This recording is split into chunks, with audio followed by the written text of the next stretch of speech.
Sehingga akhirnya Asia bilang pada Firaun, ya Azizi, itu panggilan Firaun dari istrinya. Wahai suamiku tercinta, ya Azizi, coba kamu gendong bayi ini, dia lucu loh. Kamu selama ini mungkin belum pernah coba aja, coba gitu. Diantarkan kepada Firaun, kata Firaun, moh gitu ya.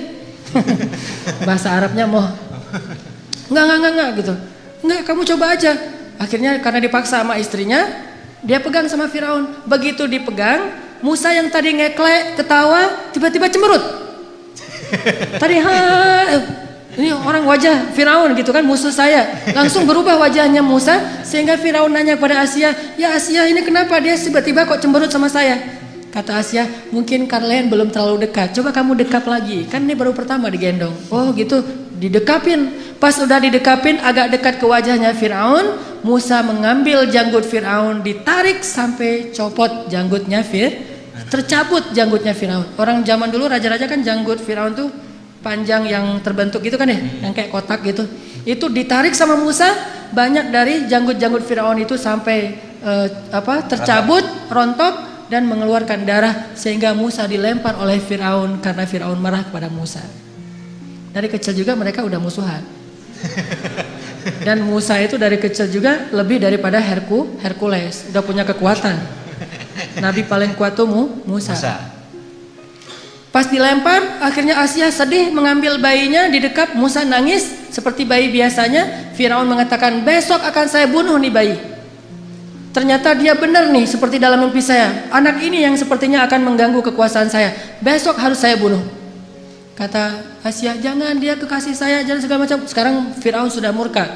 Akhirnya diumumkanlah ke seantero Mesir bahwa besok dia akan membakar hidup-hidup seorang bayi Bani Israel di depan orang banyak sebagai pelajaran. Terkumpullah orang di lapangan besar di depan istana. Pada subuh hari itu Allah memberi ilham kepada Asia sebuah ide. Begini cara Allah menolong hambanya. Ketika mau dibunuh oleh Firaun, Asia bilang gini, wahai Azizi, saya ingin sebelum engkau menyakiti anak ini, kita buktikan dulu kejadian semalam itu murni karena memang dia sadar atau karena dia nggak ngerti, anak kecil. Kalau dia nggak ngerti, maafkanlah dia, namanya juga anak kecil. Tapi kalau dia sadar karena emang dia seperti mimpimu, maka silahkan kamu bunuh. Gimana cara ngebuktiinnya? Kata Asia, letakkan bayi ini di tengah, terus di sebelahnya ada bara api, sebelah lagi ada roti dan madu.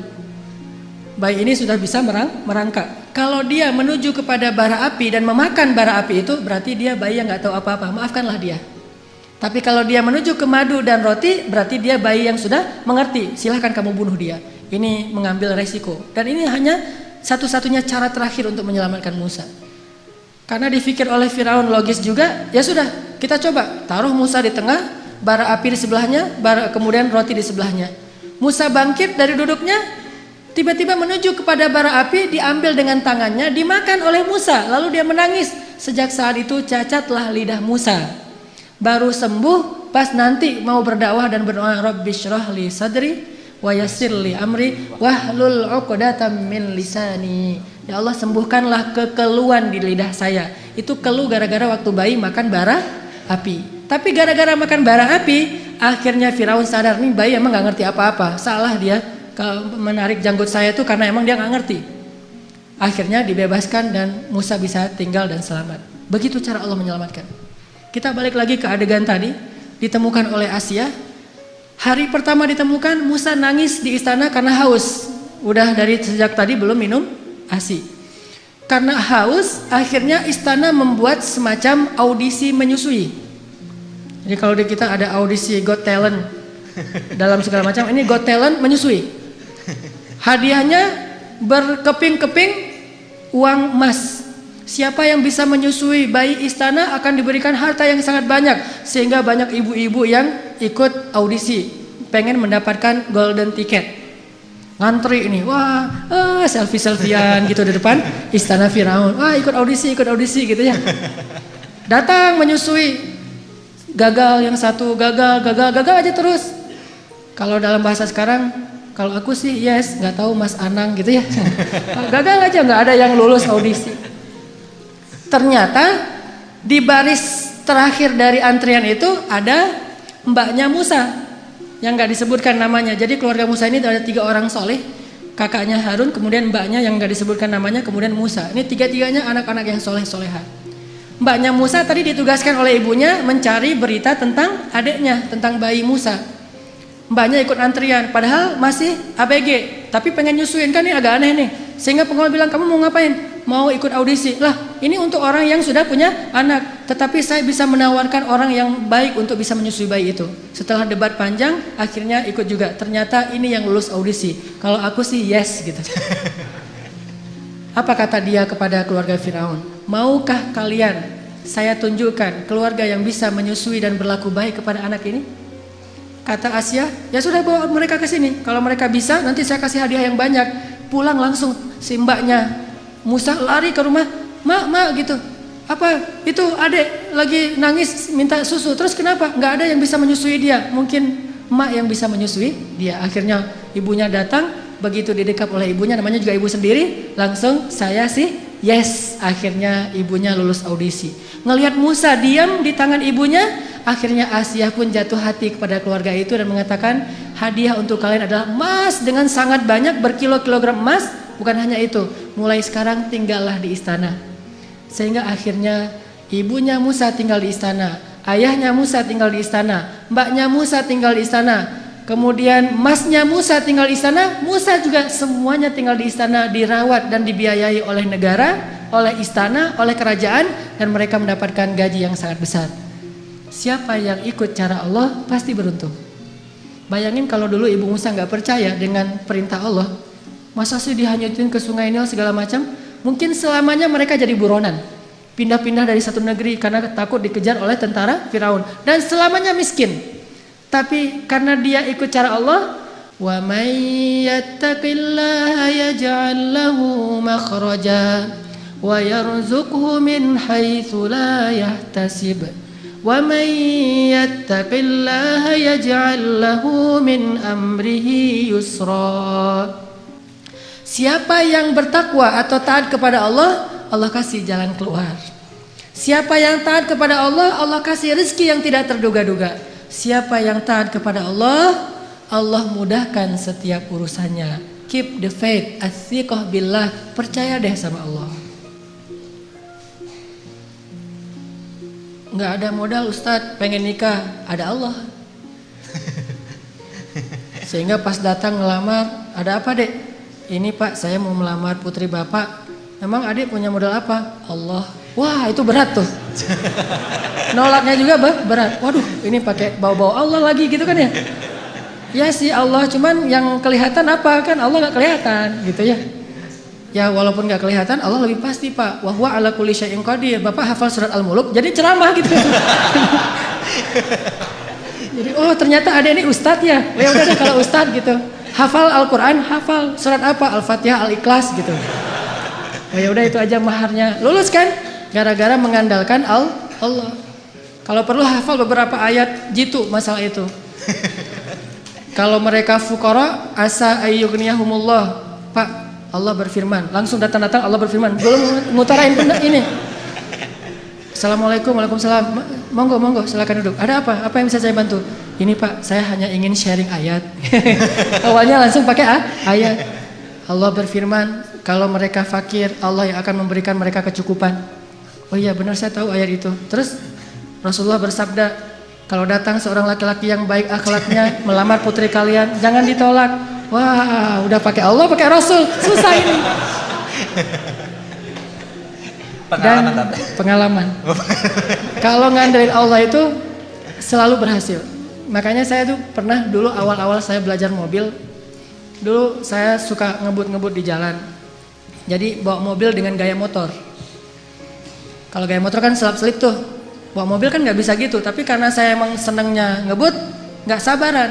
Di jalan saya ngebut, tiba-tiba di gang di Bandung tuh ada tentara naik motor keluar dari gang, saya tabrak. Sampai dia terjungkir jauh beberapa meter dan motornya itu ringsek.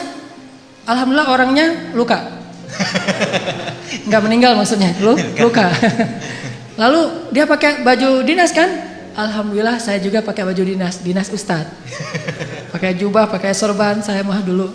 Setelah saya konsen dakwah di anak muda, di anak geng motor, baru saya mencocokkan penampilan saya dengan dunia anak muda. Dulu jubahan, sorbanan, baju dinas.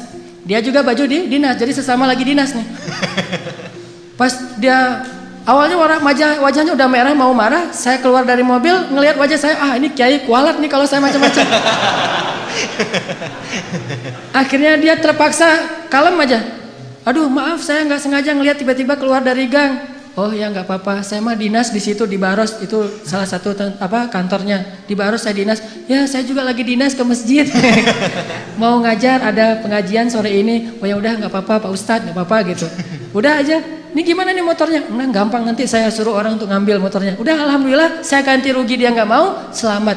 Kenapa? Pertama mungkin ya karena Allah masih ingin menyelamatkan saya dari suatu musibah. Bukan karena kebaikan saya tapi karena kemahaagungan Allah. Dan di sisi lain mungkin salah satu rahasianya saya baca doa safar sebelum keluar. Soalnya ketika saya beli mobil saya nggak mau pakai asuransi, sehingga karena nggak pakai asuransi doa safarnya lebih serius. Kalau pakai asuransi kan tenang ada asuransi. Tapi kalau nggak ada asuransi ada Allah, berarti doa safarnya yang panjang. Bismillahirrahmanirrahim wa mursaha bismillahirrahmanirrahim subhanalladzi sakhkhara lana. Panjang, setengah jam doa safar doang. Kenapa? Ya Allah, ini mah enggak ada asuransi gitu. Jadi karena enggak ada asuransi doanya lebih serius. Kalau ada asuransi, ada TLO, ada all risk kan gampang, ntar tinggal diklaim. Intinya karena ngandelin Allah, Allah mudahkan urusannya. Selalu kayak gitu.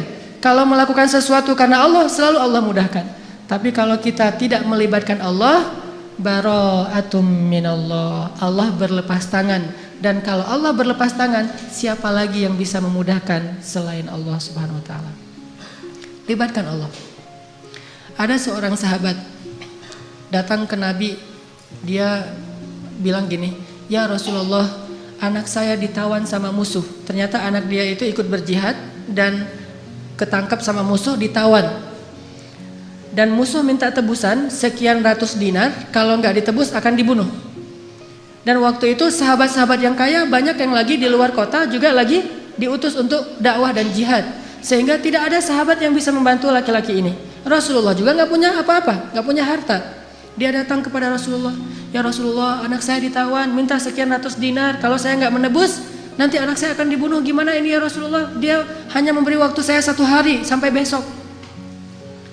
Kemudian Rasulullah mengatakan, "Ya wahai Bapak, ya Syekh, perbanyaklah mengatakan la haula wala quwata illa billah." Oh gitu? Ya Rasulullah? Ya gitu. Akhirnya dia pulang, nggak ngomong ya sih la haula wala quwata illa billah, tapi yang lain nggak ngomong kayak gitu. Udah aja kalau Allah bilang la haula wala quwata illa billah, hasbunallah wa ni'mal wakil, cukup Allah. Jangan bilang cukup Allah lalu ada kalimat tapi. Hasbunallah sih, cuman. Nah ini enggak hasbunallah, karena hasbunah itu tidak ada cuman. Oh gitu ya Rasulullah, gitu.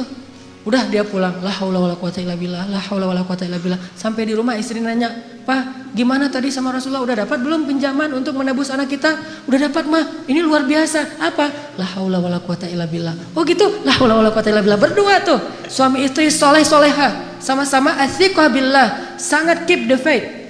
Enggak mengatakan, "Iya emang zikir, cuman uang konkretnya mana?" Nggak nanya-nanya kayak gitu. Udah aja, oh la haula, ya udah la haula wala quwata illa billah. Sepanjang malam mereka berzikir la haula wala quwata illa billah.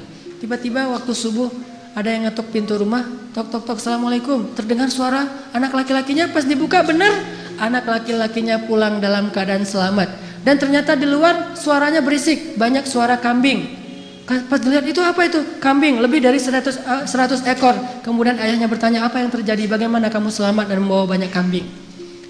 Kata laki-laki ini, "Semalam tiba-tiba ada seorang laki-laki yang berbaju putih, orangnya ganteng sekali, wajahnya bercahaya, datang melepaskan ikatan saya, dan tiba-tiba waktu itu semua prajurit yang mengawal saya, yang menjaga saya itu tertidur pulas, sama sekali tidak terbangun, sehingga saya bisa dilepaskan dan bahkan bukan hanya bisa menyelamatkan diri tapi malah bisa mengambil ghanimah,